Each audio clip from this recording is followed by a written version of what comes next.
오늘부터 저희가 일곱인이란 시리즈로 함께 보겠습니다. 계시록 설교가 다른 본문들에 비해서 쉽지는 않습니다. 왜냐하면 이게 바로바로 이해가 되는 것들이 아니고 우리가 구약을 통해서나 아니면 여러 가지의 부분들을 보면서 이해를 해야 되기 때문에 참 쉽지는 않습니다. 그래서 그 설교 준비할 때 어떤 마음이 있냐면요. 이렇게 아침에도 얘기했지만 아침에 이제 은율이가 유치원을 가는데 그 짧은 시간에 엄마가 밥을 이제 해서 먹여야 되거든요. 안 먹으면은 이제 가서 힘드니까 어떻게든 그 밥 안에 이제 영양소와 이런 거를 열심히 이제 넣어가지고 이렇게 먹여야 되는데 그런 느낌이 있어요. 어렵지 않게 가르치면서 또 본문의 메시지가 흐려지지 않도록 하는 거.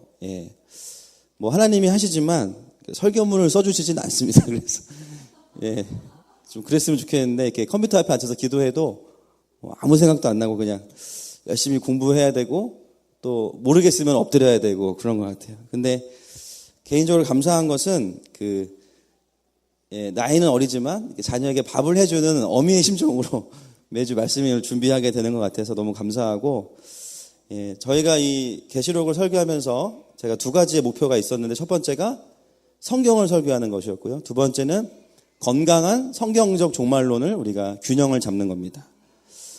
그 한국 사람들은 이렇게 좀 약간 뭐 아니면 도가 있어요. 그죠? 그래서 하나에 꽂히면 그냥 막 집중해서 거기 이제 다 하니까 반대쪽을 다 잊어버립니다. 또 한쪽을 잊어버리면 한쪽을 꽂히면 또 한쪽을 또 잊어버리죠. 그래서 참 저희가 이 계시록을 같이 보면서 건강한 성경적인 종말론이 무엇인가를 좀 함께 보기를 원합니다. 종말론에 대한 태도들이 좀 있어요. 제가 보니까 잘못됐다라기보다는 대부분의 분들이 이 중에 하나에 이제 해당이 되는 분들이 많으시더라고요. 근데 보면 거의 다 이제 뭐 아니면 도입니다. 그래서 제가 증후군이라고 이름을 붙였는데 종말론에 대해서 첫 번째가 뭐냐면 사과나무 증후군이 있습니다. 뭐라고요? 사과나무 증후군. 웬 사과나무냐? 이제 감이 오세요? 내일 지구의 종말이 올지라도 나는 오늘 한 그루의 사과나무를 심겠다. 이런 분들이 계시는데 영적인 소시민이라고 저는 이제 보게 됩니다. 쉽게 말하면 나 몰라라라는 거죠. 오시긴 오시겠지만 내 알 바 아니다. 그 이유가 뭐냐? 사도행전 1장 6절과 7절 말씀 같이 한번 보겠습니다. 주로 이 말씀 때문에 이제 그런 마음들을 가지시는 분들이 많으신데 시작.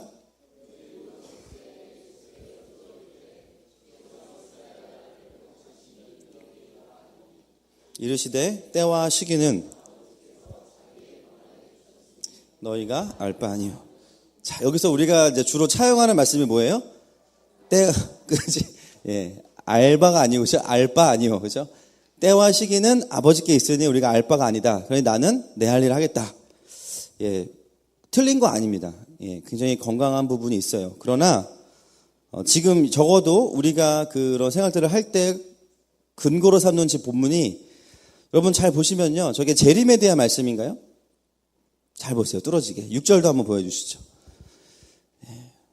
저 본문을 찾아보시면 사도행전 1장의 맥락은 제자들이 예수님께서 성령을 약속하시니까 갑자기 무슨 얘기를 하냐면은 이스라엘의 나라가 지금은 망했는데 언제 회복됩니까를 물어본 거예요. 그거에 대해서 예수님이 뭐라고 말씀하십니까? 1948년 5월 14일 날 생길 거야. 그때가 몇 년이에요? AD 30년이에요. 1900년 후에 일어날 일을 그때 말한들 이스라엘이 알 수 있을까요? 몰라요.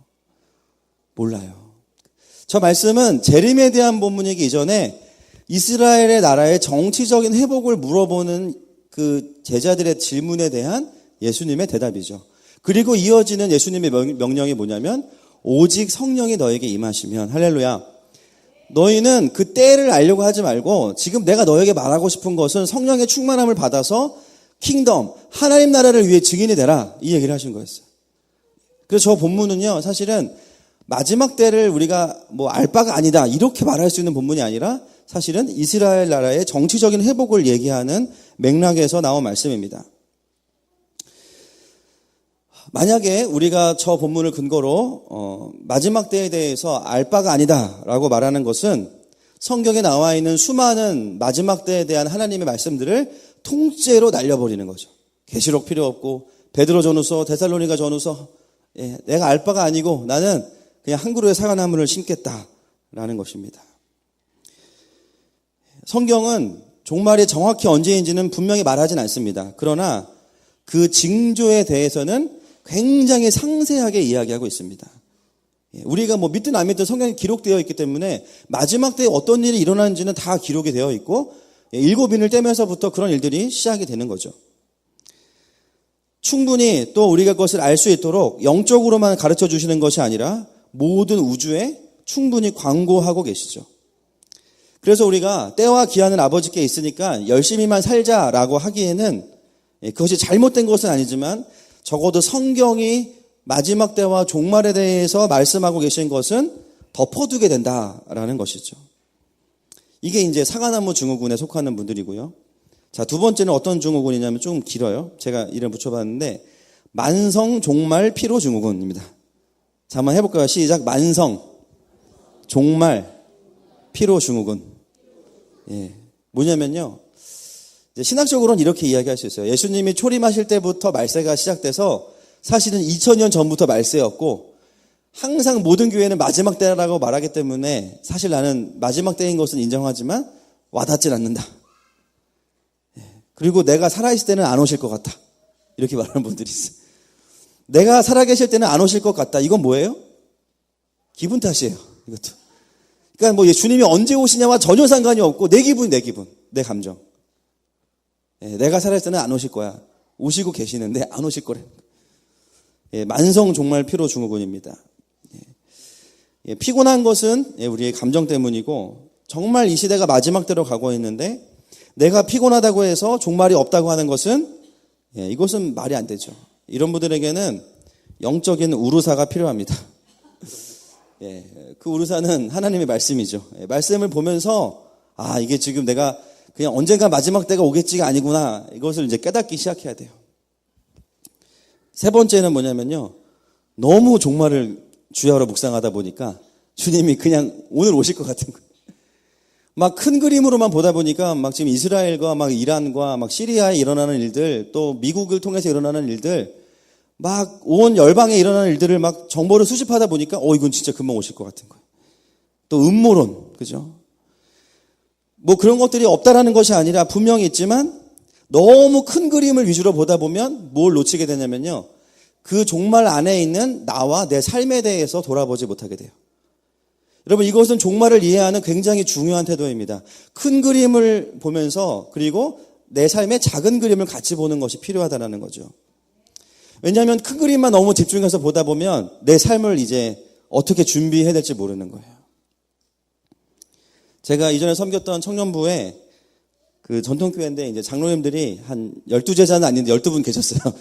12분 계셨고 다 좋은 분들이셨습니다. 그런데 이제 교회를 오래 섬기시다 보니까 교회를 너무 사랑하셔가지고 청년들을 볼 때마다 해주고 싶은 말이 되게 많으신 거예요. 뭐 신앙생활 똑바로 해라 라든지, 좀 더 왜 헌신하지 않냐 라든지, 막 제가 또 청년부 담당이었기 때문에 장로님들 편에 서야 되는데 잘 그게 안 돼가지고 같이 싸우고, 뭐 주일학교를 왜 안 섬기냐 막 이런 얘기 하면 이제 막 늘 장로님 뒤에 오셔가지고 몇 명 왔나 숫자 세고 막 그런 분이 계셨어요. 그리고 막 교역자들에게도 막 이렇게 좀 아주 세게 어필하는 분이 계셨습니다. 근데 굉장히 좋은 분이에요. 뭐 나쁜 분이라는 것이 아니라, 그러니까 늘 뭐 다음 세대 한국교회 뭐 청년들이 이래야 되지 않냐라고 말하는데, 중요한 건 뭐냐면요, 본인 아들이 교회를 안 나와요. 본인 자녀가 교회를 안 나오고 딸도 신앙생활 열심히 안 하는 거예요. 굉장히 어렵죠. 그러니까 청년들이 어떤 마음이 있었냐면, 그렇게 말씀하시는 말씀은 맞지만 장로님 본인 자녀들도 그게 안 되면서 어떻게 그렇게 말씀하실 수 있을까? 이런 말들이 있는 거예요. 우리가 막 다음 세대를 일으켜야 된다고 말하고 지금 뭐가 중요하다고 말하지만 정작 나는 그것을 위해서 아무것도 하고 있지 않은 거예요. 그런 장로님 분 중에 한 분 중에 어떤 일이 일어났냐면은 그 딸이 선교사님 사모가 돼버렸어요. 은혜를 받으셔가지고. 그러니까 장로님 변하시기 시작하신 거예요. 교역자들에 대한 처우가 너무 안 좋다 우리 교회는. 그러면서 평상시 안 하던 말씀을 하시기 시작해요. 막 입장이 바뀌니까. 하나님의 은혜입니다. 할렐루야. 반전이 일어난 거예요. 반전이. 저는 뭐 제가 지금 드리는 말씀은 뭐 나도 못하는데 누구한테 지적질이냐 이런 거를 우리가 문제 삼자고 말씀을 드리는 것이 아니라, 우리가 큰 그림을 너무 보다 보면 정작 나는 그 기준에 전혀 준비가 안 돼 있는데 그것을 아는 것으로 내 만족이 될 수 있다는 거죠. 수많은 사람들이 이스라엘이 중요하다고 말하고 저도 그렇게 생각합니다. 그러면 전부 다 이스라엘 가야 되는 거예요. 아는 기쁨으로 끝나면 안 되는 거죠. 그것을 어떻게 사역화하고 어떻게 동력화하는지를 고민해야 되는데 알매 즐거움으로 끝난다면 종말에 대한 모든 지식들은 우리들에게 그냥 알매 즐거움이 되고 알고 모르느냐를 가지고 판단하게 된다는 거죠. 그것은 아니라는 것입니다. 결국은 우리가 이 종말에 대해서 가져가야 되는 태도는 뭐냐면 전 우주적인 그림을 보면서 내 삶의 그림을 같이 봐야 되고 아멘이십니까? 그리고 성경이 말하는 만큼은 종말에 대해서 알아야 된다는 거예요. 저는 뭘 말씀드리고 싶냐면은 말씀의 균형을 말씀을 드리고 싶은 겁니다. 그래서 우리가 마지막 때에 대해서 두려움은 없어야 되지만 긴장감은 가질 필요가 있다는 것이죠. 오늘부터 7인을 볼 텐데 아무래도 현상적인 게 많이 있습니다. 그리고 현상적인 부분을 또 얘기를 해야 되는 부분도 있어요. 그러나 여러분 우리가 이런 관점과 태도를 가지고 보는 것이 필요해요. 그래서 계시록을 이제 7인을 이해하기 위해서는 계시록 전체를 이제 머리에 넣어야 됩니다. 예, 빨리 넣으시죠 이제 넣으셔야 돼. 근데 제가 아주 쉽게 도와드릴 수 있어요. 계시록을 넣을 수 있는 숫자 딱 5개만 외우시면 됩니다. 한번 따라해 보겠습니다. 77772. 예, 저희 집 비밀번호 아닙니다. 계시록 구조예요. 계시록 구조. 77772. 예, 천기누설 77772. 예, 계시록을 보시면 그 숫자 안에 다 들어가 있습니다. 1장의 서론이고요. 2장부터 3장까지가 7교회. 그래서 7이에요. 4장부터 8장까지가 7인을 떼는 이야기가 나옵니다. 또 7이에요. 이웬 이단이냐 이러신 분 계시겠지만 집에 가서 확인해 보세요. 8장부터 14장까지가 또 7나팔, 7가지죠. 또 15장부터 16장까지가 7대접의 진노가 나옵니다. 그리고 17장부터 22장까지가 2가지의 결론으로 계시록이 마무리가 돼요. 그래서 숫자만 보면 7이 4번 나오고 마지막에 2가지 결론이 나옵니다. 예, 여러분 계시록 다 외우신 거예요 이제. 7777이. 제가 매주 확인하겠습니다. 그래서 왜 2가지 결론이 나냐면 예수님을 순결하게 믿은 사람들에게는 새하늘과 새 땅이 오지만 그렇지 않은 자들에게는 심판이 와야 되기 때문에 결론은 2가지가 맞습니다. 그리고 최종적인 결론은 새하늘과 새 땅, 해피엔딩, 할렐루야. 어린 양의 혼인잔치, 새 예루살렘으로 끝나게 되죠. 그래서 계시록 그러면 여러분 저 그 화면이 딱 스크린샷이 돼가지고 머리에 딱 있어야 돼요. 77772. 그래서 여러분 큰 그림을 모르면 계시록을 읽다가 자꾸만 이제 삼천포로 빠지는 거예요. 흰말을 탄 사람은 누구지? 청황색 많은 살을 탄 사람은 누구지? 막 현상적인 거에 휘둘리면서 전체가 말하는 게 뭔지를 잊어버리게 되죠. 그래서 7777을 좀 기억하셨으면 좋겠습니다. 자, 그리고 저 가운데에 있는 인과 나팔과 대접은 이런 관계를 가지고 있습니다. 요거는 이제 제가 개발한 건 아니고 책을 보다가 너무 잘 돼 있어서 우리 김은석 집사님이 만들어 주신 건데요. 7인을 먼저 뗍니다. 두루마리에 7인을 떼는데 7번째 인을 뗄 때 7나팔이 시작이 돼요. 마지막이 다음과 연결되어 있습니다. 자, 그리고 7나팔을 끝낼 때 7번째 나팔을 부니까 7대접이 시작이 돼요. 그리고 그 사이사이에는 추가로 삽입된 게 몇 장씩 그냥 붙어 있어요. 그래서 통으로 묶어서 보시면 됩니다.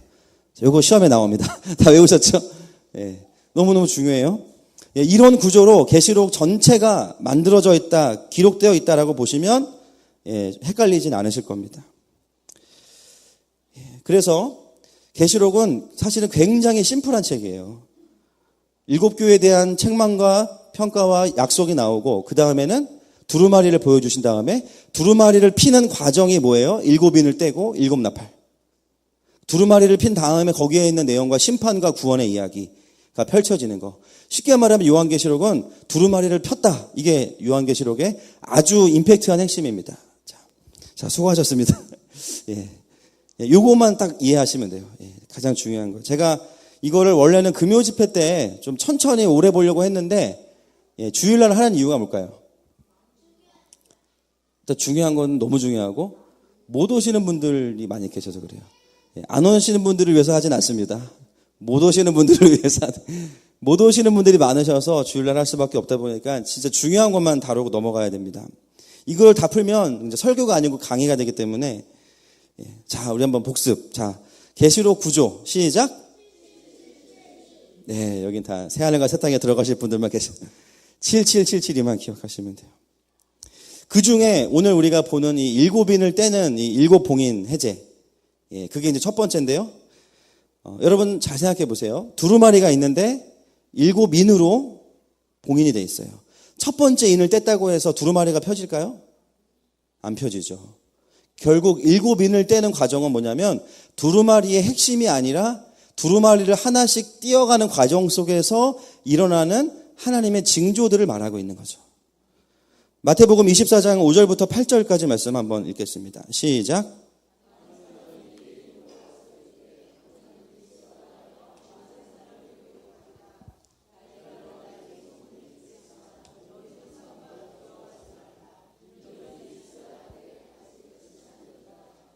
민족이 민족을, 나라가 나라를 대적하여 일어나겠고 곳곳에 기근과 지진이 있으리니 이 모든 것은 시작이니라. 자, 재난의 시작이다 라고 나와 있죠. 그래서 이 인을 떼는 과정, 이번 주와 다음 주 보는 인을 떼는 과정은 재난의 시작이고 재난은 아닌 거예요. 본 게임이 아니라는 거죠. 그러면 왜 인을 뗄 때마다 하나님은 이런 징조들을 주실까요? 아주 단순한 이유입니다. 알람 기능이다. 알람 기능. 두루마리가 펴진다는 것은 단순히 책을 핀다는 개념이 아니라 그 안에 있는 하나님의 심판과 구원의 마지막 그 계시가 이루어진다는 것을 의미하기 때문에 너무너무 중요한 거예요. 그래서 인을 뗄 때마다 사람들이 그것을 깨달을 수 있도록 하나하나 우리에게 알람의 기능으로서 이런 징조들을 주시는 거죠. 그래서 마태복음 24장 5절부터 8절은 인을 떼는 과정과 아주 긴밀하게 연결되어 있습니다. 그래서 이것은 사실 하나님의 엄청난 배려죠. 너희가 이런 일들을 겪을 텐데 너무 놀라지 마. 왜냐하면 이것은 본 게임으로 가기 위한 준비 과정으로서 내가 너희들에게 깨닫게 하는 거야. 여러분, 이번 주에 경주에 어떤 일이 있었습니까? 진도 몇이었죠? 5.9인데 실제로 6.1까지 올라갔대요. 6.5가 넘으면 강진이라고 하거든요. 거의 강진 근처로 간 거죠. 물론 제가 이제 우리 장영재 변호사한테 확인해 보니까 실제로 엄청난 피해가 많지는 않았대요. 그런데 조금만 더 강도가 높아지면 저희 나라에 있는 건물들은 내진 설계가 안 돼 있기 때문에 대형 참사가 날 수밖에 없습니다. 여러분 예배 드리다가 뭔가 흔들거린다 싶으시면 무조건 뛰어 올라가세요. 주님이 뭐라고 안 그러실 거예요. 내진 설계가 안 돼 있기 때문에 사실은 조금만 더 강도가 세지면 굉장히 위험하죠. 그리고 또 그 다음 주에는 홍수가 왔어요. 경주에. 경주가 아주 홍역을 앓고 있습니다. 근데 이런 일들이 과거에는 일어나지 않았다는 거죠. 최근 10년 동안 일어난 6.0 이상의 지진들이 과거에 지구에 있었던 지진의 100배가 넘게 최근 10년에 일어난 지진만 합쳐봐도 그냥 우연히 일어나는 일은 절대로 아니라는 것이죠. 근데 우리가 그걸 통해서 깨달아야 될 것은 뭐냐면 이제 시작됐구나. 자, 아이를 낳아보신 분 한번 손들어 보시죠. 청년도 손 들면 큰일 납니다. 별로 안 계시네요. 여러분 자녀를 낳으실 때 진통이 두 개로 나눠서 오죠. 첫 번째 진통이 뭐라고 이야기합니까? 가진통이라고 이야기해요. 저도 아빠입니다. 그래서 7인을 떼는 과정은 가진통이에요. 가진통. 이제 곧 그날이 오겠구나. 이제 곧 마지막이 오겠구나. 인을 뗄 때마다 하나씩 알게 되는 거죠. 그래서 이것은 하나님의 엄청난 배려입니다. 여러분 제가 이런 말씀 드리면 두려워하는 분 계시는데 그럴 필요는 없다라는 거예요. 요즘에도 이렇게 스포츠 채널을 보다 보면 시간만 비면은 항상 보여주는 게 있어요. 뭔지 아십니까? 힌트 2002년. 2002년 월드컵을 아직도 보여줘요. 10년이 넘게 지났는데. 근데요, 참 놀라운 건 뭐냐면 수십 번 본 게임인데 이탈리아전인데 제가 또 해 하면서 빨려 들어가고 있어요. 분명히 우리가 한 골 먹고 골든골 가서 안정환이 헤딩으로 넣는 거 알고 있는데도 막 긴장되고 막 한 골 먹으면 열받고 막 이래요. 근데 끝까지 보는 이유는 뭘까요? 결말을 알기 때문이에요. 뭔가 속상하고 지면 낙심되는데 마지막에 이기는 걸 아니까 계속 보게 되는 거죠. 여러분, 계시록은 사실 2002년 월드컵과 비슷합니다. 이미 우리가 결론을 내놓고 그 과정을 우리가 함께 믿지 않는 자들과 함께 이 세상을 살아가고 있는 거죠. 우리가 이미 이긴 것을 알고 있기 때문에 두려움이 아니라 깨어나게 되는 것입니다. 할렐루야. 아, 정말 이제는 마지막 때가 가까웠구나. 그러니까 내가 더 깨어서 주님을 사랑해야겠다. 더 진짜가 돼야겠다. 할렐루야. 빌립보서에서 말씀하시는 것처럼 삶의 구원을 이루어 가야겠다. 이런 마음들로 깨어나기 시작하는 것입니다. 그 서두에 나오는 것이 7인을 떼는 과정이죠. 그래서 첫 번째 인부터 네 번째 인까지는 말을 탄 자가 나옵니다. 말을 탄 자. 그래서 오늘은 이제 흰 말을 탄 자만 하고 마치면 될 것 같은데, 이 말을 탄 자. 그래서 말을 탄 자를 우리가 볼 때 많은 분들의 궁금증은 뭐냐면요. 누구냐는 거예요. 누구냐. 이 말을 탄 자가 누구냐 대체. 제가 유튜브에서 진짜 황당한 영상을 봤어요. 여기에 있는 말을 탄 자를 합성으로 CG로 만들어가지고 누가 그걸 배포했는지 모르겠는데 마지막 때라고 하면서 말을 탄 자 환상을 보여주는데 그냥 봐도 CG 처리가 되니까 다 보이거든요. 그러니까 수많은 사람들은 이 똑같은 본문을 보면서도 누구에게 집중하면 말을 탄 자에게 집중하는데, 사실은 말을 탄 자보다는 이 말을 탄 자가 하는 일을 보면서 말을 탄 자가 누군지를 아는 게 더 중요합니다. 오늘 아마 하나를 같이 보면 좀 이해가 되실 거예요. 자, 오늘 6장 2절 말씀 같이 한번 보겠습니다. 시작.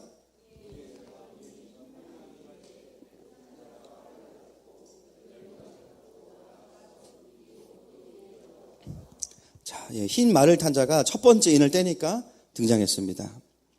제가 주석들 몇 개를 좀 참고하다 보니까, 보다 보니까 깜짝 놀랐어요. 왜냐하면 이 흰 말을 탄 자를 예수님으로 이야기하고 있는 신학자들이 있습니다. 여러분, 지금 예수님 어디 계시죠? 오늘 저희 흐름 속에서 보면 예수님은 두루마리를 떼는 위치에 계시죠. 어린 양으로. 그러면 우리는 한글만 읽어도 이 흰 말을 탄 자가 예수님이 아니라는 것을 알 수 있습니다. 근데 여러분, 흰 말이라고 하니까 뭔가 성경에서 희다라는 거는 뭔가 뭐 순결하다, 또 좋은 의미로 해석이 되다 보니까 예수님으로 오해할 수가 있다라는 거죠. 그리고 더 정확한 증거가 계시록 19장에 있습니다. 여기에 보면 흰 말을 탄 또 한 분이 등장하는데요. 함께 보겠습니다. 11절부터 16절까지 시작.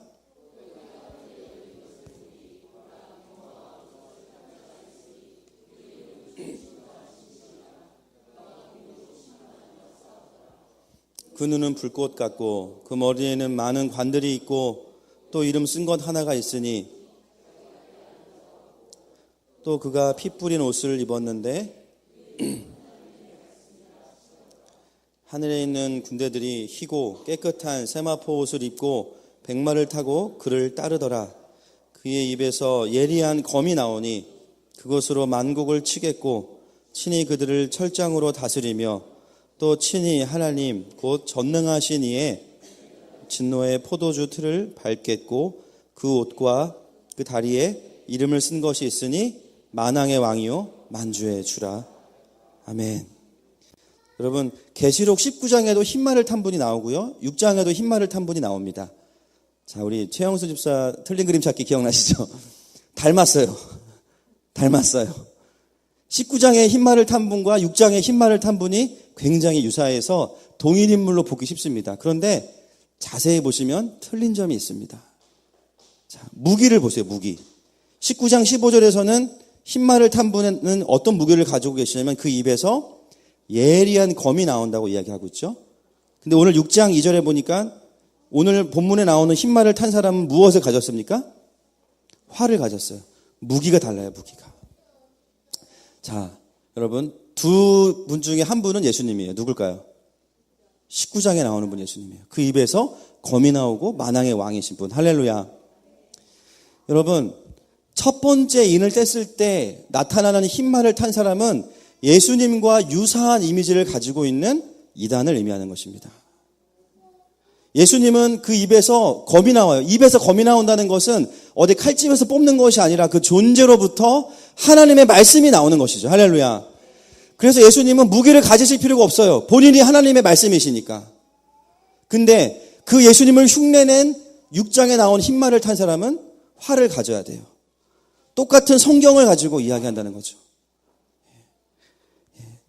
구약에서 이 활이 의미하는 것은 하나님을 대적하는 사람들이 주로 갖고 있는 무기가 활이고요. 또 그 당시에 로마 황제가 주로 가지고 다녔던 무기가 뭐냐면 활이에요. 왜냐하면 태양신이었던 아폴로가 가지고 있던 무기가 활이었기 때문입니다. 그래서 자신의 왕권을 강화하기 위한 상징으로 이 활을 가지고 다녀요. 결국 이 흰말을 탄 이 사람은, 6장에 나오는 사람은 예수님을, 죄송합니다, 패러디한 또는 카피한 이단이나 적그리스도를 의미하는 것이죠. 그리고 또 한 가지 차이점은 두 분 다 면류관을 쓰고 계시는데 19장에 나와 있는 예수님이 쓰는 면류관의 원어와 6장에 나와 있는 이 흰말을 탄 누군지 모르겠어요. 이분이 쓰고 있는 면류관이 원어가 달라요. 19장에 예수님이 쓰고 계시는 그 면류관의 원어는 왕의 권한을 가진 왕의 면류관이고요. 6장에 나와 있는 흰말을 탄 사람이 쓴 면류관은 어떤 면류관이냐면 전쟁에서 승리한 사람이 얻는 겁니다. 근데 여러분 오늘 본문 보세요. 2절 말씀에 뒤에 부분에 면류관을 받고 나아가서 이기고 또 이기려고 하더라. 이겼나요? 못 이겼나요? 다 못 이겼어요. 다 못 이겼는데 이긴 척 면류관을 쓰고 있죠. 이게 뭐예요? 그렇죠. 자신을 이미지 메이킹 하는 거예요. 실제로 이긴 자가 아니에요. 근데 이겼다고 면류관을 쓰고 있는 거예요. 이긴 자처럼. 그래서 오늘 본문에 나오는 이 흰말을 탄 자는 이단 또는 적그리스도 또는 이단들을 증거하게 만드는 어떤 세력으로, 물론 당연히 이것은 어둠의 권세 사단이겠죠. 그렇게 우리가 이해할 수 있는 것입니다. 여러분 이해가 되시죠? 어렵지 않습니다. 그죠? 오늘 신천지가 잠실 주경기장에서 전국체전을 하고 있답니다. 이미 본인이 말하고 있던 14만 4천을 넘어서서 17만 명 이상이 모여서 본인들 안에서도 누가 양이냐 염소냐를 싸우고 있대요. 본인들 안에서도 진짜와 가짜를 또 가리고 있다고 합니다. 그러면서 결국은 전도 실적과 또 헌신과 헌금을 강요하고 있고, 지금 첫 번째 인이 떼어졌을 때 나타나는 우리가 체감할 수 있는 증상이 뭐냐면 이단의 창궐입니다. 제가 늘 말씀드리지만 우리나라에 현역인 예수님 몇 분 계세요? 23분. 하나님 어머니까지 계시고 전 세계적으로 50분의 예수님이 지금 현역으로 활동하고 계십니다. 지금 이단이 급격하게 창궐하고 있죠. 그래서 때로는 그 이단들의 교리를 보다 보면 야, 이 허접한 교리에 어떻게 넘어갈까? 그죠? 원숭이 엉덩이는 빨개. 빨가면 사과는 맛있으면 바나나는 기르면 기차는 빠르면 비행기는 높으면 백두산. 결국 원숭이는 백두산이다. 이게 이단의 교리예요. 근데 신기한 거 뭐냐면요. 하나하나 보다 보면 다 맞아. 마지막에는요. 결정적인 게 있어요. 원숭이가 백두산이라는 말을 안 해줘요. 어떻게 해요? 그동안 내가 들었던 파편적인 진리들이 갑자기 하나로 맞춰지면서 야, 백두산이 원숭이였구나. 어쩐지 빨갛더라. 이렇게 되는 거예요. 그 앞에 분화구가 있으니까 뭐 믿어지는 거예요. 그죠? 우리가 보기에는 어떻게 그런 허접한 교리에 넘어갈까? 근데요, 거기 가보시면, 가본 적은 없지만, 똑똑한 교수, 박사들이 엄청 많대요. 뭐, 수많은 석학들이 있고, 여러분, 그들이 교리나 논리 때문에 넘어가는 건 아닙니다. 왜 그럴까요? 그렇죠. 오늘 본문의 용어로 바꾸면, 흰말을 탄 패러디한 예수님 때문이에요. 실제로 여러분, 그 흰말을 탄 자가 누구냐 찾을 필요 없습니다. 왜냐면요, 한 이단의 교주는 아니에요. 왜냐하면 수많은 이단을 관리하는 그 위에 계신 분이 계시기 때문에 주님은 아니시죠. 결국 그 세력으로부터 수많은 이단들이 파생되기 시작하는 거예요. 그 미혹의 영의 역사들이 있기 때문에 많은 사람들이 그 허접한 교리에 넘어가요. 여러분 얘기해 보시면요, 우리가 하는 말과 똑같은 말들을 해요. 진리가 있다, 말씀도 짝이 있다, 뭐 이런 얘기하면서 다 이야기하는 거죠.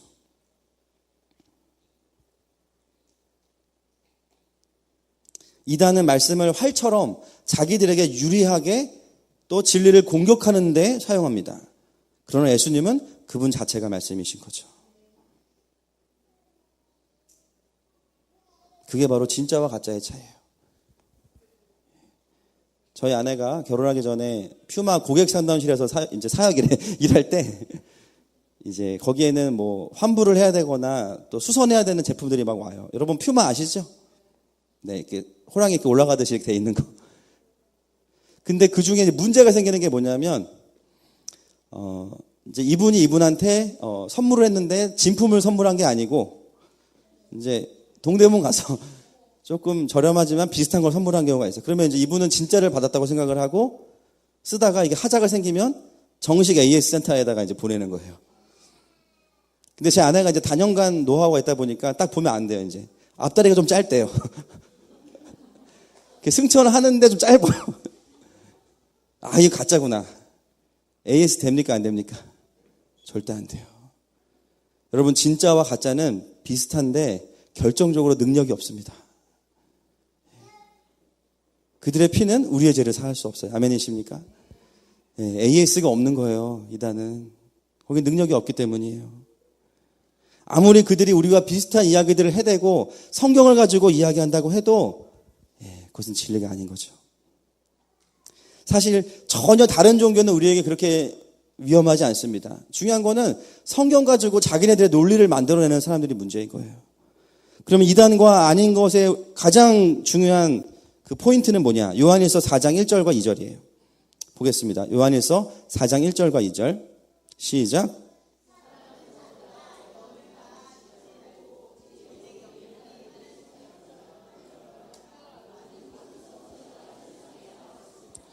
이로써 너희가 하나님의 영을 알지니 곧 예수 그리스도께서 육체로 오신 것을 시인하는 영마다. 아멘. 자, 하나님의 말씀은 뭐라고 이야기합니까?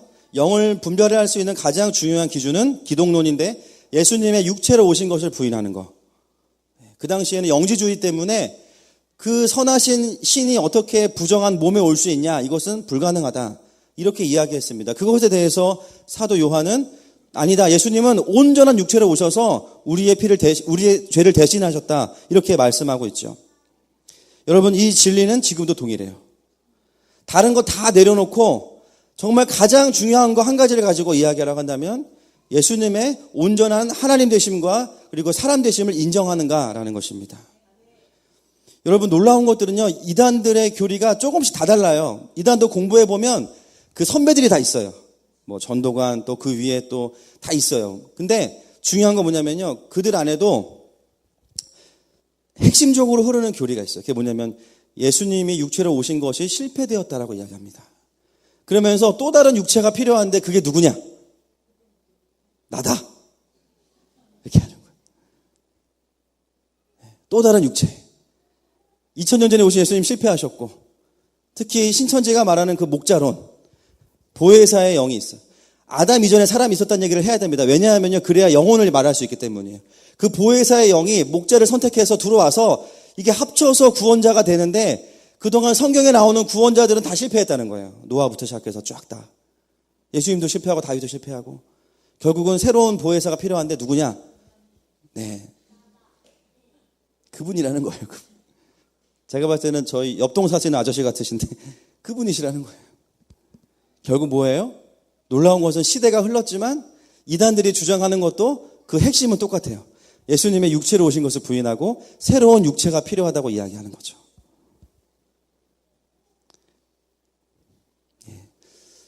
오늘 특히 결석한 분들은 제가 이제 좀 리스트를 좀 뽑아보려고 합니다.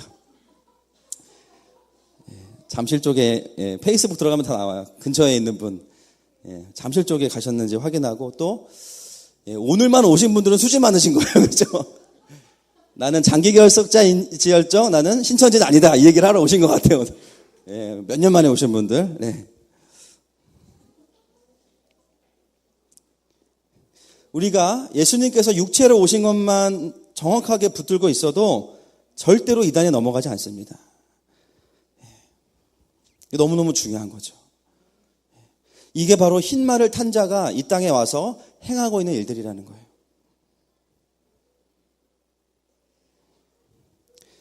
우리는 정말로 수많은 이단들 속에 살아가고 있고, 또 이단의 기준도 너무 많아졌어요. 그리고 사실 밝혀지지 않은 이단이 훨씬 더 많습니다. 더 사실은 두려운 얘기를 드린다면 차라리 이단이 판명이 난 것은 쉬워요. 그런데 더 중요한 건 뭐냐면요. 내 삶이 헷갈린다라는 거죠. 내 삶이. 목사님, 저는 한 번도 예수님이 육체로 오신 것을 부인한 적이 없는데요. 물론 그 교리를 부인한 적은 없겠죠. 너무나 그것은 명백한 것이니까. 그런데 중요한 것은 뭐냐면 예수님께서 육체로 오셨다는 것 자체가 나의 삶에 어떤 의미인지가 경험되어지고 있는가라는 것입니다. 그것이 나에게 적용되어지고 있는가. 쉽게 말하면요. 이단들이 말하죠. 예수님의 육체가 실패했으니까 새로운 육체가 필요하다고 말합니다. 우리의 삶에서도 동일하게 이야기하는 거예요. 예수님이 계시지만 다른 무엇인가가 필요하다는 거예요. 예수님으로 충분하지 않다는 거죠. 여러분, 그것은 어떻게 생각하십니까? 우리가 너무나 명백한 이단들을 향해서는 끊임없이 손가락질을 지적하면서 저 사람은 이단이야 라고 말하지만 정작 내 삶으로 돌아와서는 나 역시도 예수님으로 충분하지 않다면 우리도 이단일 수 있습니다. 여러분, 이단의 핵심이 예수님을 인정하지 않는 거죠. 우리의 삶의 내용 가운데 예수님을 인정하지 않아요. 전통교회에 나가고 건강한 교리를 가르치는 교회에 나가는데 자신의 삶의 내용에는 예수님의 주대심이 없어. 여러분, 어떻게 생각하세요? 우리는 안전합니까? 과연 흰말을 탄 자가 누구냐를 찾는데 심혈을 기울이지만 정작 내 삶에는 보이지 않는 흰말을 탄 가짜들이 마음껏 내 삶을 쥐고 흔들고 있습니다. 예수님 없이도 살 수 있다라고 말하고 예수님만 가지고 안 된다고 이야기한다면 우리 또한 이 7인의 첫 번째 인을 떼는 과정 속에 그 흰말을 탄 자의 지배를 받고 있는 거죠. 여러분, 결코 이건 쉬운 얘기가 아닙니다. 적그리스도를 어디에 있냐고 찾으면서 정작 나는 그분을 위해 살지 않는 거예요. 나는 예수님을 위해서 열심히 산다고 생각했는데 그 반대죠. 어떨 때 그렇게 됩니까? 나도 모르게 내가 구원받은 은혜로만 살지 않을 때. 과거에는 그렇게 살았는데 어느 순간 예수님으로만 안 된다고 생각하기 시작할 때 여러분 죄송하지만 교단은 모르셨어요. 그러나 하늘에서 우리를 향해서 이단이라고 말할 수 있는 거예요. 법적으로는 때리지 않습니다. 기회를 주시기 때문에. 여러분, 정말 예수님으로 충분하십니까? 그분의 은혜가 있으면 충분하십니까? 아니면 다른 무엇이 더 필요하십니까? 수많은 사람들이 그렇기 때문에 은혜로 시작했다가 율법으로 마무리가 되는 거예요. 은혜 받아서 시작했다가 책임감으로 마무리되고, 은혜 받아서 시작했다가 사람들의 인정으로 마무리되고, 은혜 받아서 시작했다가 내가 복 받는 걸로 마무리가 돼버려요. 저는 이게 더 무서운 것 같습니다. 내 삶에서 나를 움직이는 이 마음의 동기 안에 육체로 오신 예수 그리스도의 은혜로 충분하지 않다면 다른 동기들이 나를 움직이고 있는 거예요. 그러면 그 삶의 내용은 19장에 나와 있는 흰말을 탄 예수님이 아니라 6장에 나와 있는 예수님을 표방한 이 흰말을 탄 자의 지배를 받고 있는 것이죠. 저는 말씀을 보다가 막 다른 이단들 공부하고 너무 재밌다가 갑자기 이 말씀이 저에게 훅 들어오면서 지금 어디 잠실에 있는 누가 무서운 것이 아니라 나라는 사람이 진짜 무서운 사람이구나. 저는 하루에도 수십 번 이단에 빠집니다. 저 혼자 있어도. 예수님만 가지고 안 될 때가 너무 많아요. 저 같은 사람 한 명 더 있으면 이단 플러스 이단 뭘까요? 사단이죠. 엄청 무서운 거예요. 교회들이 교리적으로 논리적으로는 신학적으로는 다 이단 판명을 내리면서 정작 교회 안에는 하나님만 알 수 있는 이단들이 많은 거예요. 저 같은 사람. 그런 사람들 2명만 모이면 사단이에요. 적그리스도예요. 겉은 표방하는 것은 건강한 전통교회, 개혁신학을 표방하지만 삶의 내용을 보면 전혀 아닌 거예요. 예수님만으로 충분하지 않고 예수님 말고 다른 육체가 더 필요해. 나도 모르게 하나님을 정면으로 대적하고 있고 하나님은 나의 성공을 위해서 도와줘야 되는 분. 저는 한국교회의 가장 큰 이단은 신사도 이런 게 아니에요. 기복신앙이라고 생각합니다. 정말 한국교회를 병들게 하고 있어요.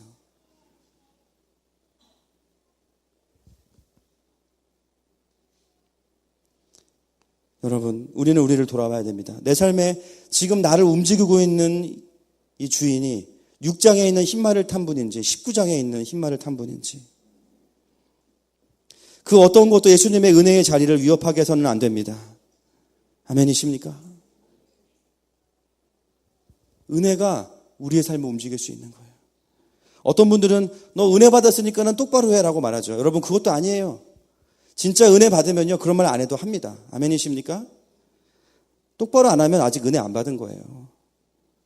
자꾸만 우리가 아비의 리더십으로 가야 되는데 형의 리더십으로 가는 거죠. 형들 아시죠? 장녀. 아비의 마음과는 좀 거리가 있어요. 아빠는 다 용납이 되는데 형들, 누나들은 본인들이 이제 열심히 살아왔기 때문에 동생들이 막 사는 게 싫어. 야, 너 엄마 아빠 고생하는데 똑바로 안 할래? 이렇게 얘기하는 거예요. 이게 뭐예요? 아비의 리더십이, 아니, 형의 리더십이. 물론 잘못된 것은 아닙니다. 그러나 하나님의 마음과는 좀 거리가 있는 거예요. 근데 이런 리더십들이 때로는 사람들에게 율법을 줄 수 있는 거예요. 똑바로 하라는 거죠. 제대로 해라, 완벽하게 해라, 내가 하는 만큼 해라. 은혜는 싹 빠져버리고 왜 해야 되는지를 모르고 해야 되니까 하는 것들이 되는 거예요. 여러분, 그런 신앙생활은요, 기쁨이 사라지고요, 율법에 매이기 시작합니다. 물론 잘하고 똑바로 해야 되죠. 그러나 그 똑바로 하게 하는 힘의 근원이 바로 육체로 오신 예수 그리스도의 은혜, 할렐루야. 그 은혜가 우리를 움직일 때에만 우리는 진짜가 되는 것입니다. 이미 뭐 이 땅은 여러분, 우리가 굳이 데이터를 찾아보지 않아도 수많은 이단들이 창궐을 하고 있어요. 적그리스도 계속 일어날 겁니다. 신천지의 리더가 죽으면 또 다른 리더가 일어나겠죠. 아니면 또 다른 이단이 일어나겠죠. 그거 쫓아다니는 게 중요한 게 아니에요. 중요한 것은 내 안에 있는 흰말을 탄 자를 죽여야 되는 것입니다. 그리고 외부의 적과 내부의 적을 동시에 볼 수 있는 것이 균형인 것이죠. 여러분, 추석을 지나면서 오늘 예배하러 딱 오셨을 때 마음이 더 가난해지지 않으셨습니까? 왜 그럴까요? 한 주간 몸은 편하고 입도 즐겁고 마음은 편했을 수 있지만 영이 굶주린 거예요. 때로는 믿지 않는 분들과 함께 있으면서 세상의 가치관들을 이야기하고 자기 자랑, 돈 자랑, 자식 자랑 가운데 있다 보니까 나도 모르게 내 마음 가운데 세상의 흰말을 탄 자들이 나를 다스리기 시작해요. 근데 그 안에 있으면 우리의 영이 죽습니다. 어쩌면 엉켜버린 우선순위들을 다시 정리해야 될 수도 있습니다.